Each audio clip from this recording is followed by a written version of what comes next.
Okay, yun. Game! Game. Okay, welcome to Tapos ng Usapan, to another episode.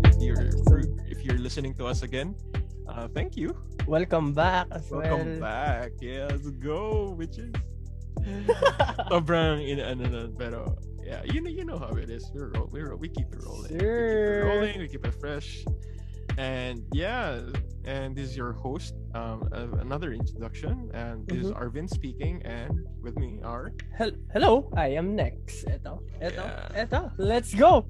Yeah, so let's go. So we're gonna deal with certain topics right now, which is not highly requested, but ano bang pwede natin itawag dito? It's just something that we really believe in, na para gusto talaga natin i-share para ma-educate din yung iba, di ba? Yeah, because most people. Oh, okay. So to start off, the topic we want to talk about is basically music industries for dummies. So music industries for dummies. Background music here. Yeah.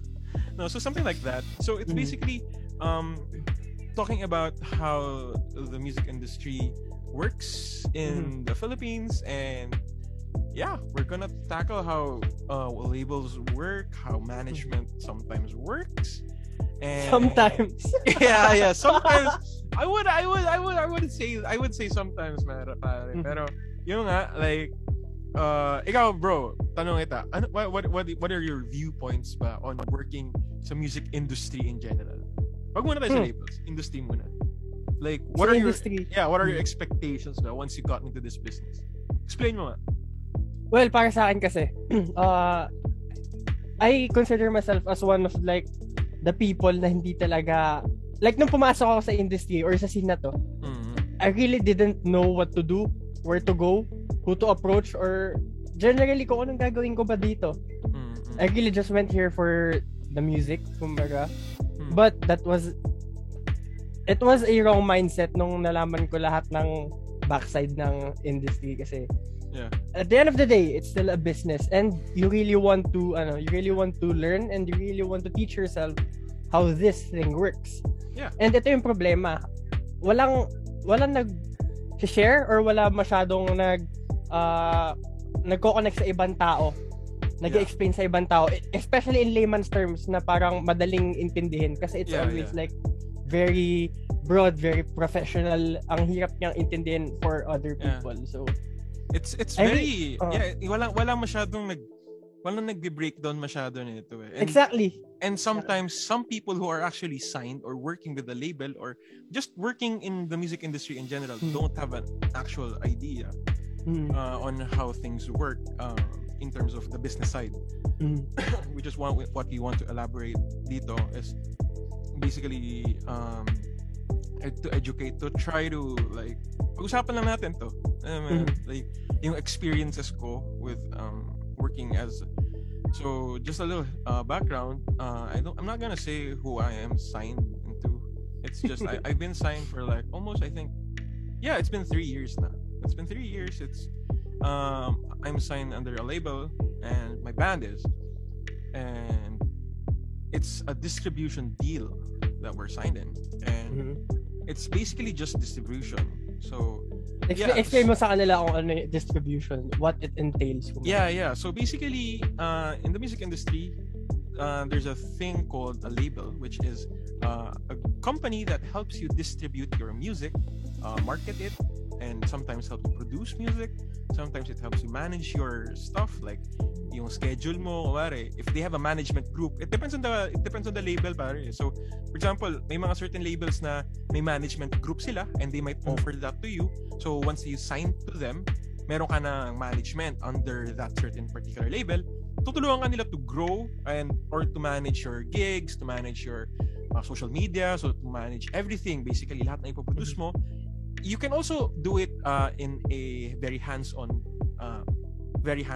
approach, or you can actually ask someone to help you with it.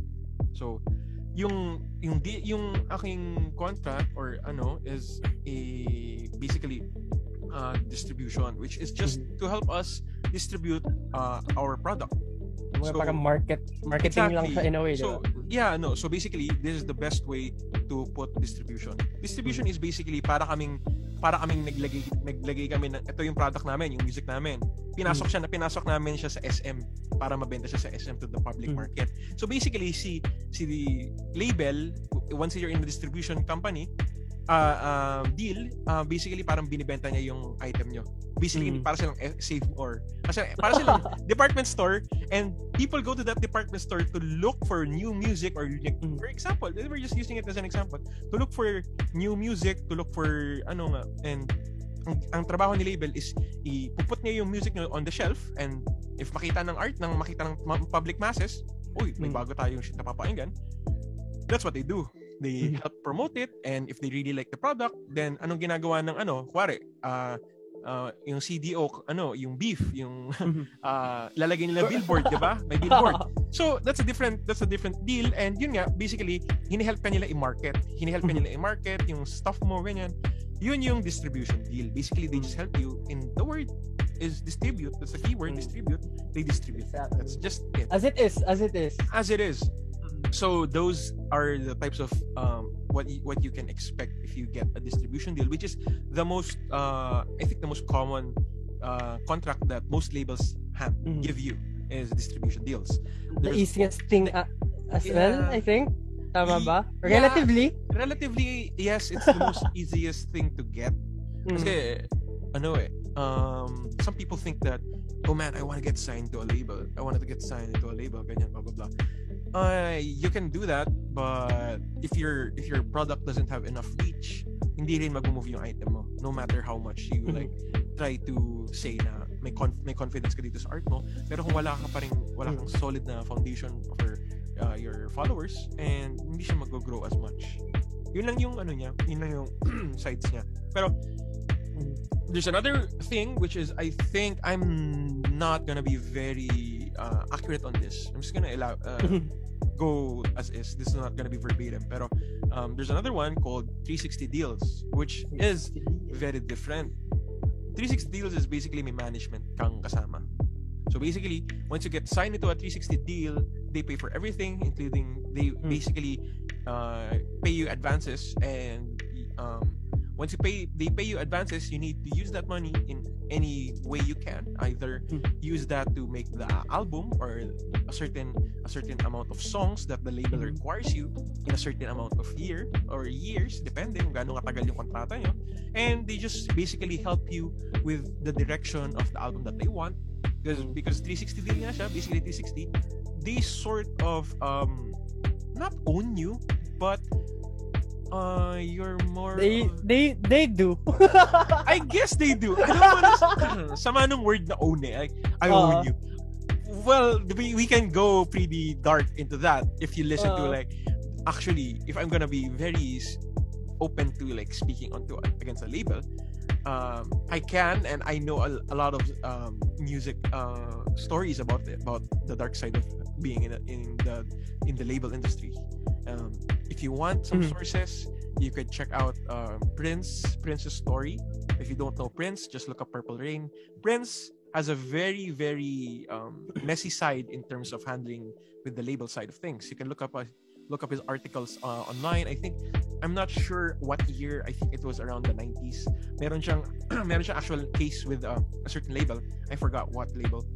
There's also the Eminem incident with the label management and how they handle his music. So yeah, there's a lot of stuff like that. So yun basically, that's how the music industry works with labels. Ganun siya. So yun yung mga kailangan mong yung malaman if you really want to get into the new business side of things. Business, yeah, quote unquote business side, because there's two sides to this, which is you can go two routes as an artist or as a music. We just go for the artist thing. If you want to go as an artist sa Philippines, sa ano natin, is you can go as an indie artist. You can promote all your stuff online na walang tulong. No, I mean, you by can yourself. You can ask for your friends. Tropa. That's still help. That's not being called in a label. You're still independent because you're just asking for friends to help you out. Alam mo yun, kailangan natin yun eh. And yung support local. So if you can ask for your friends to do your stuff for you and help them out, of course bayaran nyo sila if you're going to ask for their help. Obviously, hindi sapat ni shoutout lang Maayos kayo. Yeah, so if you're going to ask for help from any one of your friends, if they're an artist, if we're gonna ask for designs, if we're gonna ask them to play for like your music, you always pay for your artist. Okay, we always trust that, always. And yun nga, nawala tayo sa topic. So now going back. So two routes. Which is yung independent, and there's the label side of things, which is yun nga, basically you get people, you get signed into a label, and a company helps you grow in the public market with a certain percentage that you give to them. So yun, may cut sila. Yeah, ganun yung pamamalakad. Pera. Business nga naman talaga. Basically may cut sila sa kinikita mo. So either I'm not gonna get into details how much they cut because it varies on certain contracts. So hindi natin pwede i-expose lahat ng mga ganung bagay. For sure. Baka ano tayo agad. Yeah, ayaw natin ma-cancel agad. Alam mo naman. Delikado. Baka speedrun cancel any percent. Yeah, so basically ganun siya. Yeah, and that's how the industry works. And you could also go for like those kind of things. Yeah. Ikaw ba? Ano bang experience mo? May na-experience ka ba sa label stuff? Have you ever dealt with labels? As of now, with my standing sa ngayon sa ginagawa ko, wala pa naman na sobrang laki talaga. Kasi even subsidiary labels, like smaller ones. Meron siguro, pero not directly sa kanila. Like mga mga people lang nila. Okay, like what? How were they doing ba? Well, wait lang, paano ko ba to ipuput together? Okay. Gato. So, ako kasi as an artist, iniisip ko. Nung una din, like nung pagpasok ko nga sa scene, everything, and after knowing how this thing works, I really thought to myself kung saan ba ako pwesto.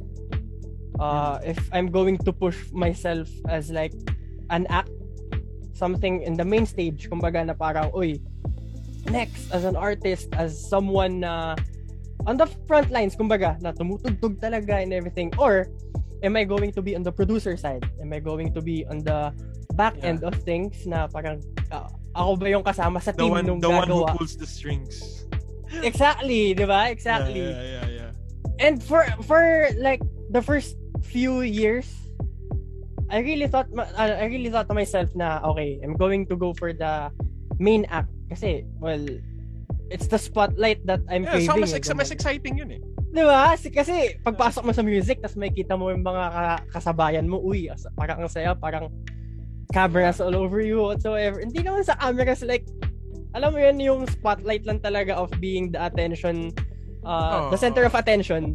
Yeah. There's just something to it na na parang sarap sa feeling, especially it's your art that's being spotlighted pa. Yeah, exactly.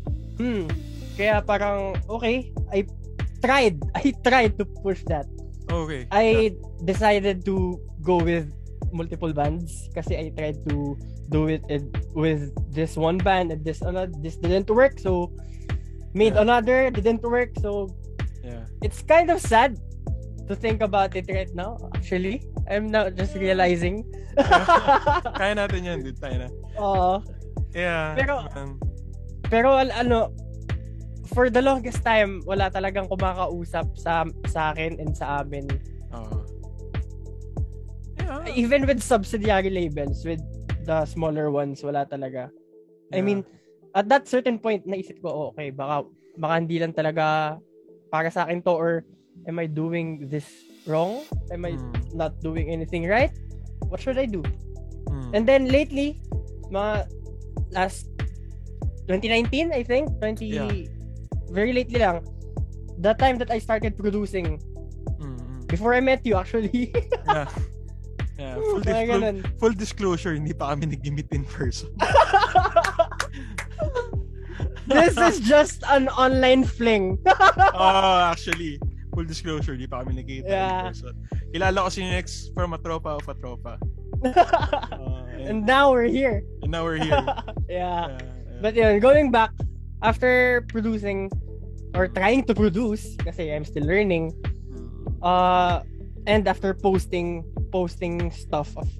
shit sa kung saan sa platforms, yun, doon na ako experience ng malapitan ng mga labels, malapitan ng, well, not the biggest labels, but subsidiaries, little labels, we're not going to name na lang kasi and pero mas marami yung mga nag-approach sa akin na parang mga production teams, I think, na parang, so yeah, they're just asking you for like, diba? Are they going to hire you ba, or did you just want to have like to get a certain song? Ayun, they're wanting to hire me para parang as an artist in a way to play for them sa mga magiging production nila. Gets. And nasakto yun since 2019. We all know what happened at the end of 2019 and into 2020. Alam mo, funny thing, nung na-sign ako, first time ko ma-sign sa label, was 2019 rin. Yeah, and we all know what happened. Like the following year was pretty disastrous. So yeah, so a little really shit for all of us. Anyway, mention ko lang, siguro breakdown ko na lang din how I actually my journey as a musical artist in terms of the industry. Kasi ako, people know me as just a bass player, as just a musician. I'm not actually, when I started playing back then, I never imagined myself as someone who is in the spotlight, quote unquote. We're not that famous, we're not that big, pero it's getting there in a way. And you're getting the attention that you deserve. Yeah, we're getting the attention, but I never looked for that before when I started playing. Like when I picked up the bass, nung nagsimula ako tumugtog, wala talaga akong pakialam. I didn't want to be someone na dun sa stage na tinitignan ng mga tao or like whatever. And so baliktad tayo. So basically pinapatamaan mo ba ako, ha? Hindi, gago. Hindi, nung nagsimula kasi ako, gusto ko lang talaga, I just wanna get good. Gusto ko lang talaga gumaling.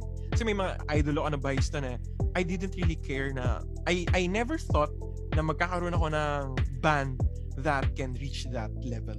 I always imagine myself as, I'm just gonna be a musician, I'm gonna play for artists, I'm gonna be a session musician. Ang goal ko dati, nung simula ako tumugtog, is I just wanna get good, I wanna play for artists, and the thought of like playing with an indie band, well, because we were an indie before, was just not in any future para sa akin. Hindi ko talaga inisip na mag-create ako ng music. I always was just a cover guy ever. And I was heavily into jazz, I was heavily into big band music, not jazz, just big band music, and that's what I played for the longest time. I never actually had the idea of playing sa Giho. Well, if people don't know, there's two sides of the industry in the Philippines in terms of the music scene. Hindi pa natin na-explain to.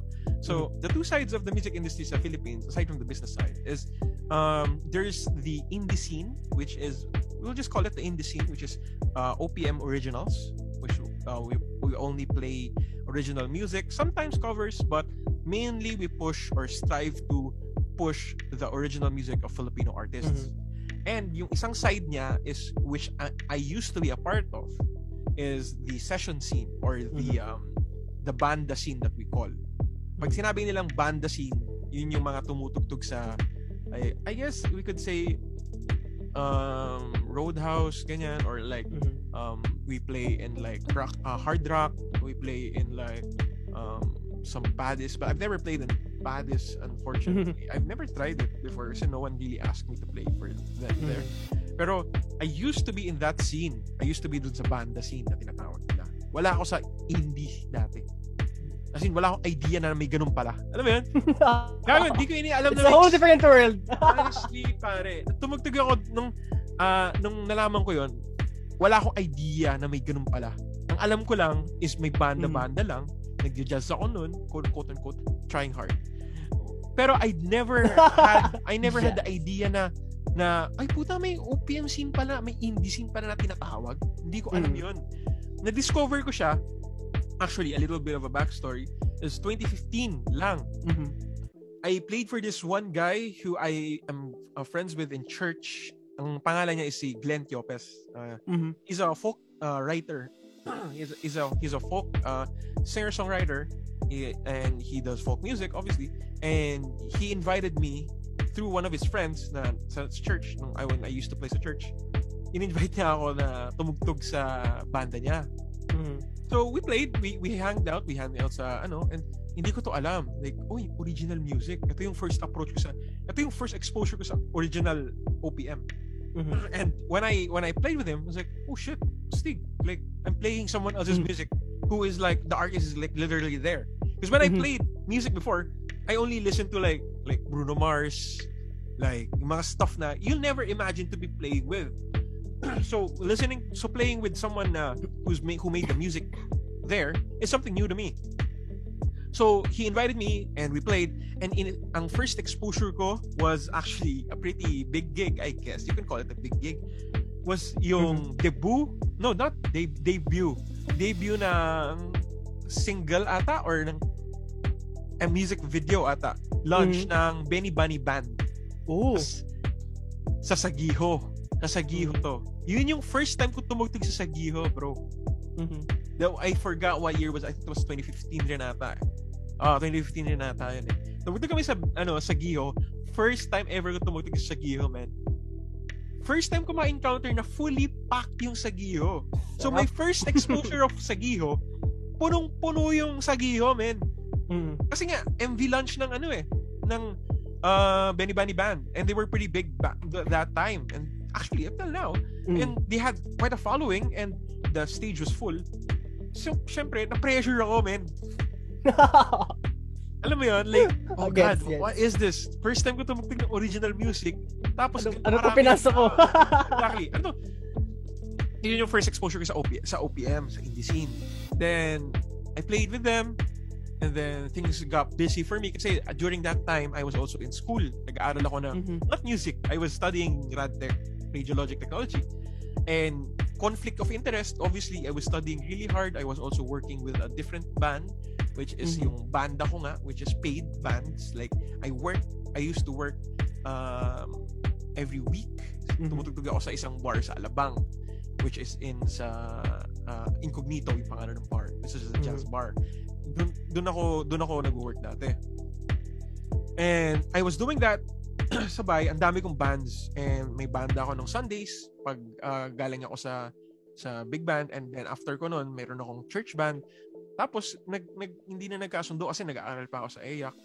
And after noon nag-dissolve yun, nag-move forward sila with a different player. Umalis ako kasi sobrang busy ko na eh. And I couldn't fit the schedule na. So I had to depart with them, and yeah, I got away from indie for quite a while. Tapos ang nangyari, nabuo BSN. Nabuo BSN basically. Kasi it was around 27. Saturday night. BSN basically Saturday night. Yeah, so which is yung group ko ngayon. And I never imagined playing with an OPM group and playing some songs that I've made with the guys, with the boys, and I never imagined it to be heard by people. That wasn't my intent before as a musician. Hindi ko talaga prioritize yun eh. Wala talaga akong pake noon. It kind of sounds snobbish. Medyo gago siya na. Gago, yabang mo naman, parang wala. I never had an idea na may ganun palang scene. So you have to look into my perspective na, what? Hindi ko to alam. So, ganito pala? Yeah, it's very new to me. Hindi ko alam na may Sagiho pala noon, may Route 196 pala noon, may 12 Monkeys pala noon. Alam ko yung 19 East. 19 East was very familiar kasi yung mga naka-work ko, nagtumutugtog sila doon. Pero yung nga, very very fresh sa akin yung OPM, wala akong idea sa indie scene. So, sobrang baby ko. And sumali ako sa BSN to make my indie career, quote unquote. We were all babies when we're trying to learn yung music nga. So wala rin akong idea on how production works, how label works. Wala nagturo nito sa akin eh. And by doing this talk is we want the people to know is what we will be expecting and what to avoid, hopefully, I guess. Because sana ma-avoid nyo in terms of playing for people, in terms of performing with people, Ren, is the things that I experienced in the scene na hindi maganda. There's a lot. It's kind of a dick move to say, pero it really did happen, and unfortunately hindi siya maganda. Yeah, yun nga. Ayaw natin maranasan ng lahat yun eh. Ikaw ba? Ano bang mga naranasan mo sa indie scene? Alam mo, marami kang stories, pare. Alam mo, marami kang stories eh. Hindi mo nababanggit sa akin lahat eh. Alam ko meron eh. For sure. I mean, for one, gigs na walang bayad. That yeah. Oh, putang. Alam mo, men, kasi when I was in the banda scene, the thing of like, hindi ako bayad was a new concept to me. When I used to play sa banda scene, whenever I perform, whenever I hold my bass and stood in a stage, alam ko may in-expect akong bayad mamaya. At the end of the night, meron na akong pera sa bulsa ko. May pera ako. I never expected to play for free. Exactly. That was a huge misconception for me. Take note, this is coming from someone who used to play sa banda scene, not in the indie scene. Right? So if you're going to say na, oh, dapat alam mo. No, I did not know this scene exists. So yeah, ikaw, explain mo. Well, ayun. Gigs na walang bayad. If that rings a bell to you, well, hello. Nandito tayo ngayon. Nakakarindi yun eh. Nakakainis kasi. I mean, now thinking about it, kapag inuulit-ulit ko yung phrase na yun, like gigs na walang bayad, it really irks me to my bones. Exposure gigs, pare, is the right term. Exposure. Masama ka lang dun sa poster ng production na yun. Wag na expound ko sino yung mga production. Pero may mga certain productions kasi na they hold gigs. They hold productions, kumbaga, for, let's say, Route 196 dati, nung meron pa, sana bumalik. We miss you. Route 196, recently, Jason Pats, mga ganyan, may mga productions kasi na nag-ahatak ng mga banda na kilala nila alongside bands na hindi nila kilala. Yeah. And karamihan ng mga hindi kilala ngayon, sila pa yung lumalapit sa prod na yun para tumugtog sila. Yeah. In the mindset, with the wishes of being pushed out para mapakita yung banda namin, kaya for example, banda ko, para mapakita yung banda ko na, uy, we're here, we're part of the scene. Pero problema ko dun sa ganung pamamalakad is yung mga audience na nandun is yung mga banda rin na gusto tumugtog. Exactly. So, anong point nung nandun kayo na gusto mo mag-push ng market? Wala na pupunta yung mga tao na nandun, yung mga tutugtog din mamaya eh. Wala rin silang pakisayo. Kayo lang. Partida. Kapag nasa harapan ka or kapag ikaw pa yung nasa unahan ng setlist or kapag nasa dulo ka, you're very prone to other bands going outside. Tapos sige, smoke na lang tayo sa labas kasi walang kwenta yung tumutugtog sa loob. It's very prone, lalo na kapag wala talaga. I mean, it's very harsh. Well, if you have listened and if you have watched the first episode ng podcast namin na to, you will learn how harsh this thing is. May watch order to. Diba? I mean, you will understand how bad people really are pagdating sa pagiging rekta nila magsalita. Or pagiging rekta nila sa kung ano man ginagawa nila. Yeah. You will literally see other people not respecting your art. Pero yun, that's just another example of not respecting your art. Yun nga, hindi ka binabayaran kahit anong it really just doesn't sit right with me kasi alam mo yun, you really find time. Rehearsals pa lang, magkano na? Diba? You're going to rent out a studio, transpo nyo, lahat kayo, tapos pagdating nyo sa gig place, di pala kayo babayaran. Pagkain pa. Yun din. Pagkain minsan, kailangan mo pang pilitin yung prod, yung nagpo-prod, boss, wala bang kahit pagkain siya? Wala, bro. Sorry, sige, next time na lang, susunod na lang. Ha? Ito. On a serious note, we don't want to waste your time. Totoo. So we want to make the most out of it. It sounds like a dick move to say na hindi pare mababa yung following nila. Hindi lang sila sasabayan. That's not the point. The point is you don't want to waste your time in playing for a prod gig and you're not gonna gain anything out of it. You're gonna gain like 0 following out of it. And hindi ka na nga binayaran. gumastos ka na for your food, for your rehearsal, for your transpo. Hindi lang yun, yung oras na pwede mong gawin napunta doon sa prod. And not only that, syempre pag nasa prod ka, hindi ka lang naman mag-spend doon ng tugtog na oras mo, mag-iintay ka pa for your set time, which will consume you another 2 to 1 to 2 hour of waiting. So may pilita kang bumili ng pagkain kasi exactly. Pilita ka gumamit ng data kasi nag-FB ka siguro. But my point is, if you want to maximize the best results in terms of doing prod gig. Kasi ito na nga yun wala ka nang kikitain tapos wala ka pang following na makukuha out of it. Why would you pay for that prod gig? Not every opportunity is an opportunity worth taking for. Take note of that. Hindi pa pwede yung, ay pare, put that on a t-shirt. Come on. Statement. Copyrighted yun medyo. Anyway, yung pag once na may nagaya sa inyo, uy pare, gig ka naman sa amin. I know the feeling na, puta, I feel special. In-invite ako sa prod gig, pare. In-invite yung banda ako sa gig. Kilig. Yeah. No! No! Always know when to say no. Hindi ka pwede maging yes man ka lang na, sige pare. Huwag ka maging marupok. Exactly. Hindi pwede yung, hindi pare, sige, G yung banda ko dyan. Sige, kailan ba yan? G yan, pare, G yan. Hindi pa pwede yun. Unless gusto mo lang talaga ng tumugtog. Sige, bahala ka, gawin mo sa buhay mo. Pero, and if you have unlimited amounts of money. Exactly. If you have unlimited money to waste on transpo or like whatever, I guess you can do that. But kasi sa Manila ka, tapos yung gig nyo sa Alabang. I'm speaking in a point of view na ako, I'm a broke musician. Hindi ako mayaman, obviously.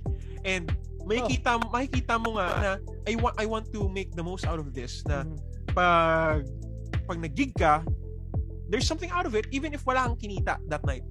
May comeback siya, may balik siya. hindi kasi pwede yung gig ka lang na wala namang mangyayari sa gabi mo. So the reason why I want you to study yung competitors mo. Like so ngayon naglalabas yan ng list ng artists, like tignan natin, sabihin natin 8 na artists yung tutugtog that night. And if you're the biggest act and if you don't mind playing that night and gaining nothing, DJ ka. Pero if you're like the biggest act ita mo 1,000 followers kasi yung mga kasama mo 500 following lang and you wanna play with them just for the sake of playing, you can do that, but you're gonna waste your time because you're not gonna benefit from that. But if you approach this in this mindset, if you're the smallest act and all of the acts that you're gonna play with are like 5,000 likes or like 1,000 likes and you're like only 300 likes, then Jumi ka. Kasi may following sila, ikaw wala. You can latch onto that and you will gain certain people who might be loyal to yours. Alam mo yun? We just don't want to waste anybody's time lang. We're not acting as a dick na, hindi pare, ako yung pinaka-ano dito. No! I mean, if you want to do that, again, be my guest. I'm not stopping you. It's your money. It's your time. You waste it in your ways, diba pare? Hindi kasi maganda yung ganong approach Nakakaano lang siya, nakakalungkot ng isipin na may mga productions na they make you feel special just because in-invite ka nila and uy bro, pwede ka sumat dito. Hindi kasi tama yun Inaabuso tayo We're blinded by some production. The production itself. Exactly, that they want you to like play for them. They're making money out of you. Are you okay with them making money out of you and you're not gaining any out of it? Hindi, does that sit right with you? Makatulog ka ba nun? Ako, hindi ako makatulog nun, gago. Hearing it from this perspective, parang scam nga ginagawa. Exactly. Like, ito, playing for free, playing for exposure will only work if you really need that exposure and you can get that exposure. If you're not gonna get that exposure, why bother? You can just say no. And there's nothing wrong with saying no. Not every opportunity lost is opportunity that's never gonna be found again. You can actually regain that opportunity again and malay mo, you can get a better one. Better opportunity. Yeah, you just need to learn when to say no. Yun lang yun. When to say no. Not always just payag ka lang na, pare, G ako dyan, tayo na. Sige, pare, tugtog ka na ng tugtog. Walang bayad. Ito pa. Pag tumutugtog ka ng libre, hindi ka na nila respetuhin. Exploit ka na lang nila. Uy bro, kunin ka namin. Kunin ka na, wala. Ganun na lang ulit Di ba di ka naman nagpapabayad? Ba't ka na mababayaran? Bro, biggest slap in the face as an artist. Do not ang tawag ito, do not like undermine yourselves as an artist. Always ask to get paid. Always ask. And honestly, don't tell me that you love your art if you do that. I mean, kasi hindi talaga tama yun na hindi ka nagpapabayad eh. Gets ko kasi yung gets ko kasi yung ganung culture sa atin eh, which hindi nare-respect yung mga artist eh. Ang dami ko nakikitang post about it eh, which is not right. It shouldn't be like that. It's sad actually. It's sad to see.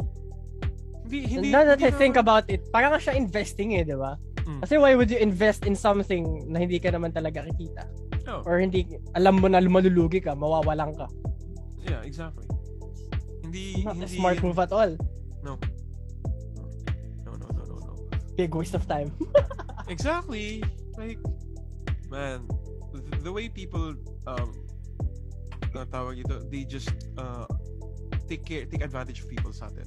It's just amazing how people are getting taken advantage of, and it just goes and goes and goes for years. It has been happening na walang bayad yung mga artist. And I get it. Alam ko rin kung bakit walang bayad. I know some productions try to pay. There are a lot of productions that try to pay the artist. Yung tinatry talaga nila magbayad, bro. Tinatry nila. They try their best. Like they do good. They do good, man. Parang gusto nila yung best para sa'yo. Yeah, they support their acts. They support their acts, but not everyone is the same. Unfortunately, there's gonna be scummy productions. It's present in every country. Kung saan ka pumunta ka sa US, pumunta sa Canada, pumunta ka sa bansa, there's gonna be scummy productions, there's gonna be scummy artists, there's gonna be scummy anything. Hindi ka makakatakbo doon. There's no escape. Wala. It's inevitable. Exactly. Maski saan ka pumunta, hindi mo sabihin, sa Pilipinas nito na tarantado sila. Hindi gago. Maski saan ka pumunta, may gago pa rin.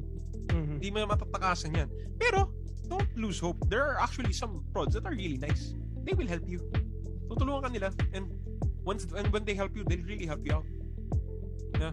Sobra tutulungan ka nila. They're really nice people. I don't know if I can say their names or like drop their productions, but they're really nice people.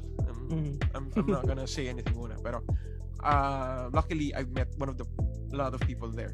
And also masakit man sa isip natin or sa puso natin na minsan tumanggap ng walang bayad na gigs. There are some gigs that are very advantageous to us if pumayag tayo sa exposure gigs. I've actually met a lot of people, good people that I'm close with today, na met ko through those kinds of gigs. Best example is when I played a production gig somewhere in QC. Walang bayad yon. It was just a production gig. It was an exposure gig. But we did well. And actually, I met a lot of people there. Best example, na-meet ko si Lance, which is a good friend of ours. And na-meet ko rin si Gab, which is also a good friend of ours. And I'm very good friends with them right now. And actually, na-meet ko nga ulit si Gab dito. Pero, yun nga. Sa Canada. And, ayun, we've been good friends ever since. And I've met them through an exposure gig. And if we said no to those exposure gigs, I wouldn't meet these amazing people. So, yun yun eh. May mga pros and cons lang yun eh. You need to consider whether to say yes or whether to say no. I promote exposure gigs, but it depends if it benefits the artist or if it benefits you. You really need to like mind games yan eh. Like optimize mo yung mga bagay na yan. Diba? Ganun lang kasimple yun. Hindi nila pinapahirapan nila yung sarili nila masyado eh. Totoo. Man. Oh, grabe. Naalala ko pala yung sinabi mo dati. Ano yung nangyari sa prod yung pinapabayad ka? Ano yun? Isa ka. Yung pinapabayad kayo para tumugtog? May mga ganyan technically. Well, it's very rare actually. It's not very super rare, pero may mga times na may mga ganyan. And it's actually pretty it's way worse than the gigs na walang bayad. Kasi yun nga, by the name of it, isipin mo papabayarin ka para tumugtog ka or just to get in the lineup. So literally pay to play. Hindi ka na nila pinapabenta ng tickets. Hindi. Like literally you're just going there. You're going to pay them para masama ka dun sa lineup. The fuck? That's so bad. And it's actually, ayun nga eh, it's really, really wrong if you're going to think about it. Pero Damn. Iniisip ko din yung side ng production. I'm trying to think of things na pwede kong, or parang saving grace, kumbaga. Like, siguro Wala, they dude. need the money. That's very scummy now. Well, when you think about it, that's not how you do things, man. Even if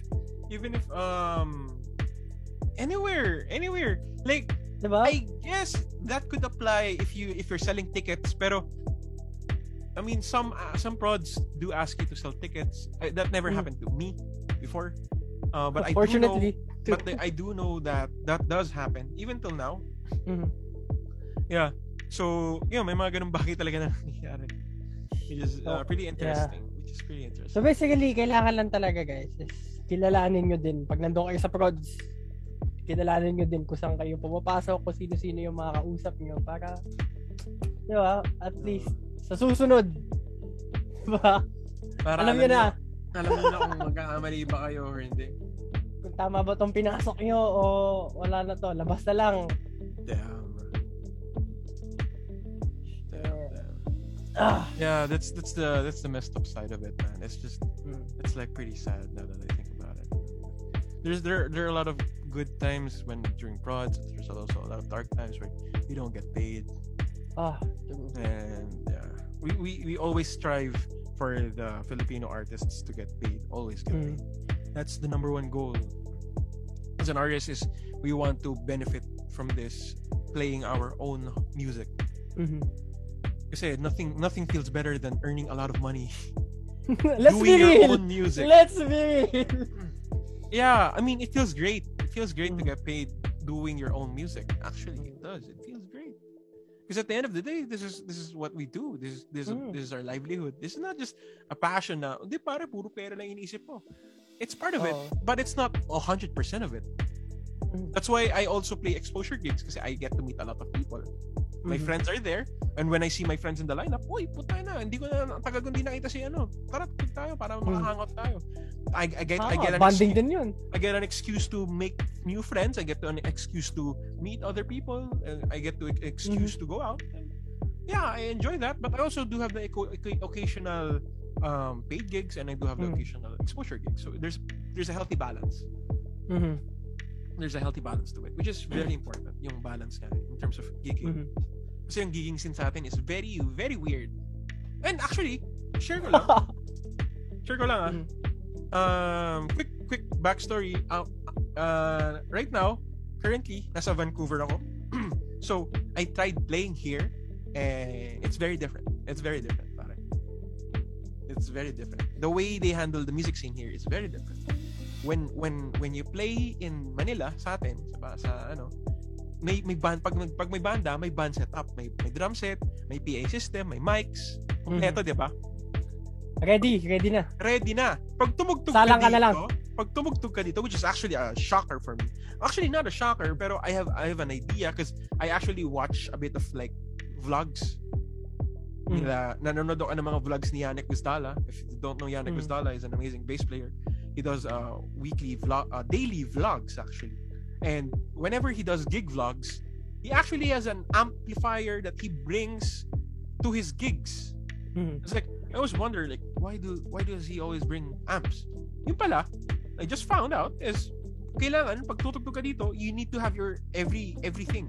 May drum set ka, may amp ka, meron kang mic, sarili mo, meron kang stand, sarili mo. Kompleto, ikaw dapat yung may dala. At yung banda na kasunod mo, kailangan may dala din sila.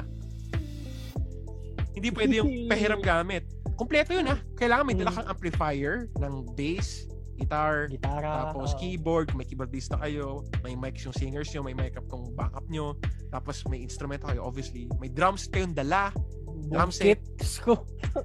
ang pinaprovide lang ng house, ng place, is just the PA speakers. That's it. Sound system lang talaga. Exactly. It's the sound system lang yung pinaprovide nila. Sometimes mics, pero most of the time it's just the PA systems.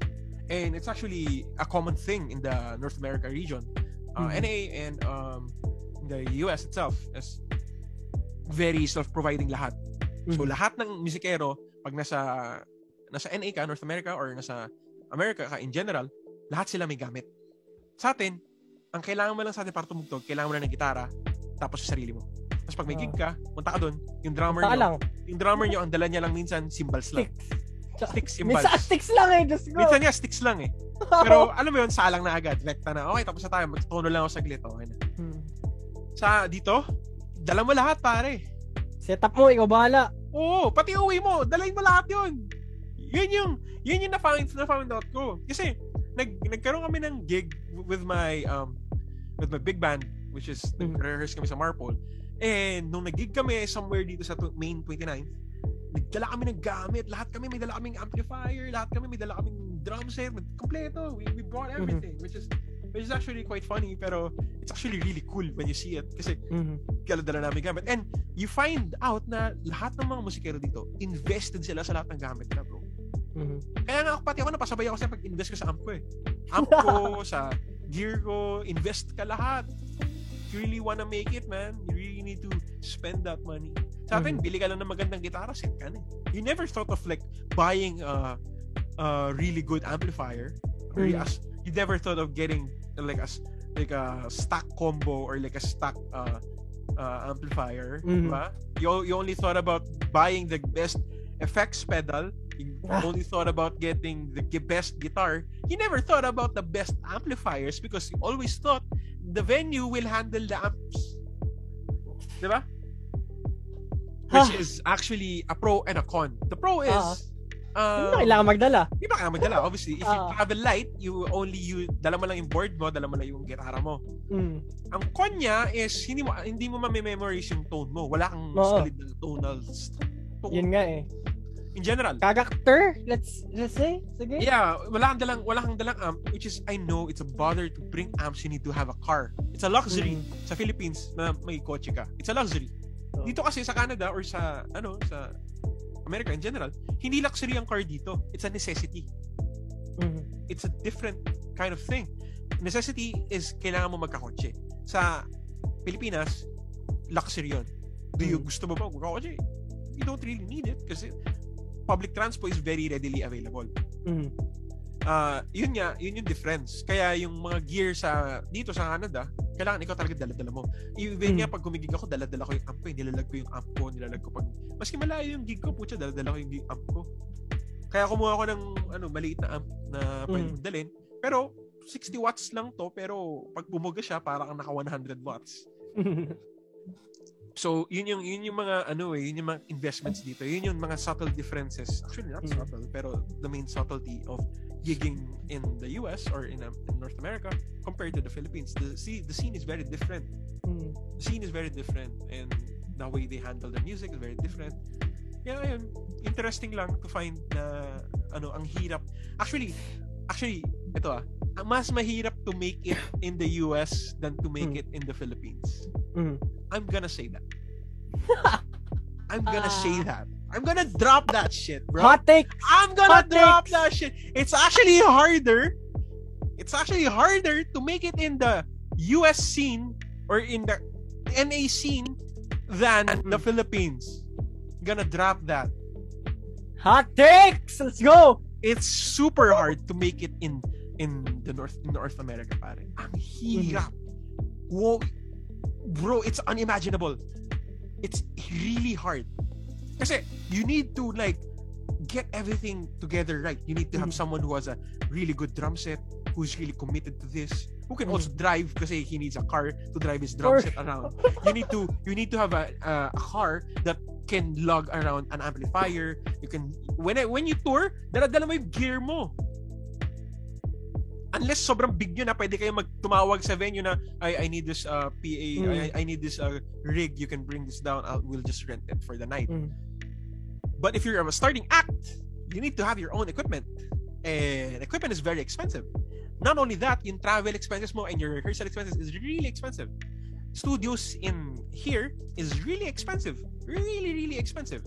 Actually, ang per hora dito is $20 per hora. $20 per hour. That's like 1,000 pesos or more. $20 per hour. And biruin mo, tapos not only that, sometimes hindi pa nila pinapahiram sa iyo yung amplifier ng gitara or nung bass. Kailangan mo rentahan pa yon on top of that. Dagdag ka na naman $10 sa nirent mo. So magkano na yung nirent mo per hour? $40 na. Tapos gusto mo 2 hours na ensayo. So $40 is $80 na. Biruin mo, almost naka 5K ka na just for a one rehearsal. One rehearsal, pare. One rehearsal. Naka 4K ka na. Almost $100. Just for a rehearsal, man. Shit. It's expensive. It's actually really hard to get gigs here because people are very competitive. If you really want to make it, you really need to be really fucking good. That's why the standard is really high. Kasi the competition is really, really high. Kaya if you want to make it, the best way to make it in the scene is in the Philippines. It's easier, actually. I'm gonna say that. I'm gonna be honest, man. It's easier. If you think about it in a more reasonable perspective, ang hirap to make it here. Especially kung nasaan ako. And hindi lang yon. You need to be in a specific state. Nasa specific city ka na has good music. Kasi if you're in my city, which is Vancouver, the only music that they listen to here is two types of genres. Hard rock or jazz. Sometimes classical. No, classical is provided by the government. But the number one music here is jazz. Jazz is number one. Number two is hard rock. If you don't make those types of music, wala ka sa scene nila. Hanap ka sa ibang city. Hanap ka sa ibang state, unfortunately. Punta ka sa Toronto, maybe you'll make it there. Hip hop, the six. Hip hop is in Toronto. Not here. The six. Hip hop is in Toronto. I think that's how it works. I'm not the expert in terms of genres or like the scene here, but from what I've experienced, the people that I've been friends with, puro jazz yun nandito. I've been forced to play jazz for 2 years, big band and like quartets. And one of my good friends, I'm gonna shout him out, si John Stetch, an amazing, brilliant pianist, good friend of mine. He plays jazz, and that's their music that they make here.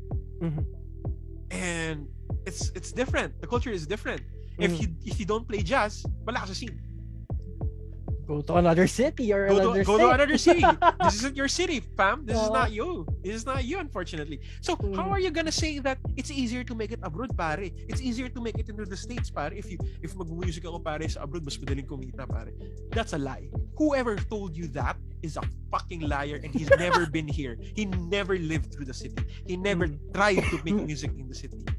They never tried it. I tried it. It's different. It's difficult kasi we actually rent yung big band ko. Our big band is actually, we're renting a hall, bro. The one we rent is actually really, really expensive.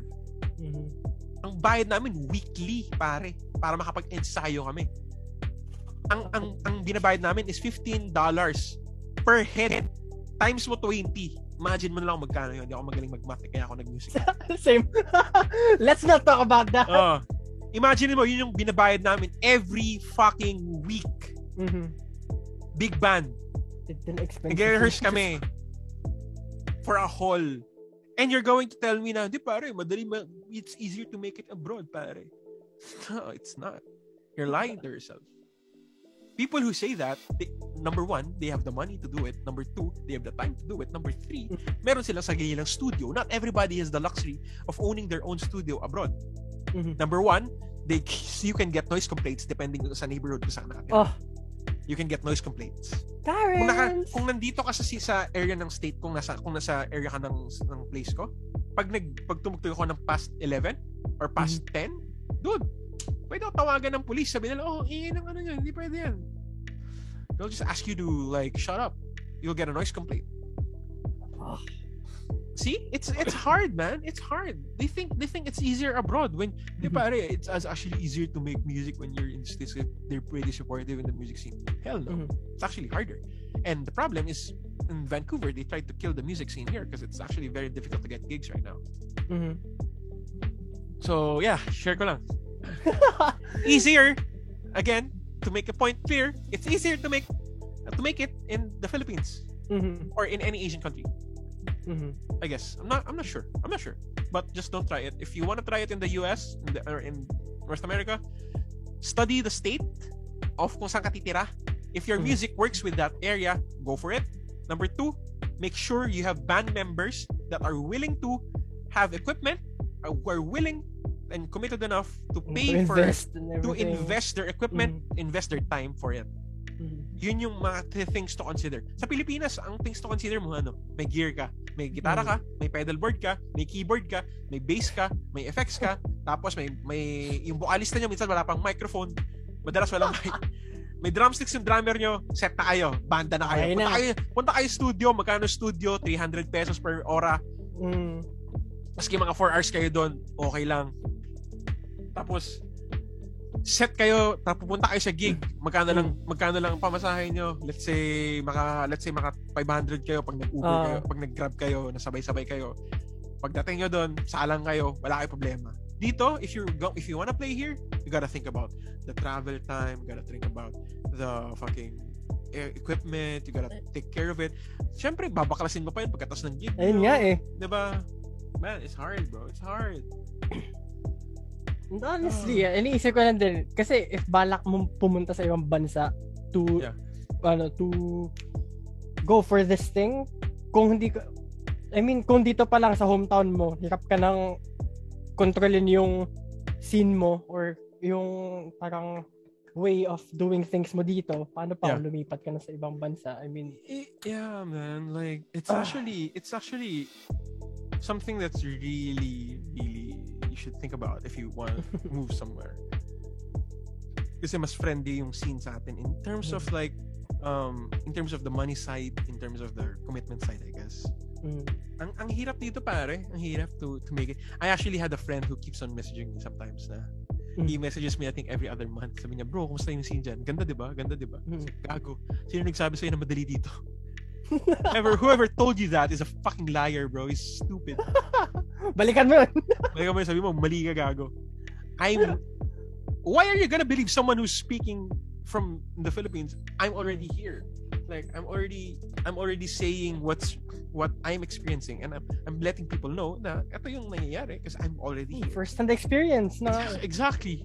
You know, hinawakan ko yung kalan, mainit yung kalan. Kinakwento ko sa inyo. Hindi mo pwedeng sabihing malamig. Kinakwento ko sa inyo, mainit yung kalan kasi hinawakan ko.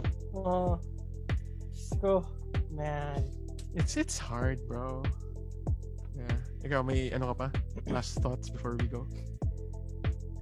Final thoughts. Music is hard. Just like mud. Hey, yo! Hey. Just like my dictionary, gago. Yan! Dictionary, tangina naman, Dapat lang, I mean. It's a thick book, bro. Yeah, sure. It's a thick book. I'm gonna make this weird for you. It's only gonna be weird if you make it weird, man. Don't make my dictionary weird. But yeah, basically itong buong ano na to, it's actually parang ano nga lang primer pa nga lang kasi really want to dive deeper pa para alam niyo yun, matulungan din kayo. And me and Arvin, parang now we're talking about these things, parang ma-realize din namin yung mga bagay-bagay. We're going to learn new things as well. And you're going to be with us with the dito sa ride na to. Also, don't take what we said as gospel. We're just saying disclaimer. This shit is just our opinion. Okay? Hindi our experiences. We're not saying that everyone's a bad person. You don't work with this person or don't take our advice as a gospel. We're just saying this as something that we rant about. Basically, ganun lang naman like yung nangyari sa amin. We're not saying that this is what you should do. No. If whatever works for you, good luck with that. For sure. Good luck with that. If it works for you, it works for you. And we're happy if it works for you. And if you succeed doing what you were doing, maybe we're wrong. If we're wrong, it works out for you. Well, we're happy for you. Oh God, we're glad to be wrong. Yeah. Prove us wrong, and we'll be happy to support you as an artist. Yeah, and we would love to see the scene grow, as that's our initial dream, is to have like better musicians, better quality of music, better everything in terms of the music. So, better state of music in the Philippines. Yes, the better state of the Philippines. That's a dream. It is the fucking dream, pare. Praying for that shit, man. Praying for that shit. For sure.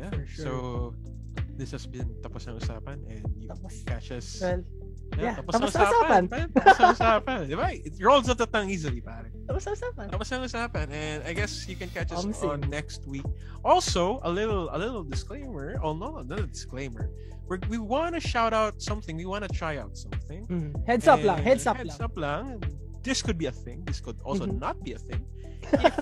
If you want us to listen to your music, or if you want us to review your music, and we want us to like listen to your music, you can just DM us on. We're gonna be providing links on how to do that.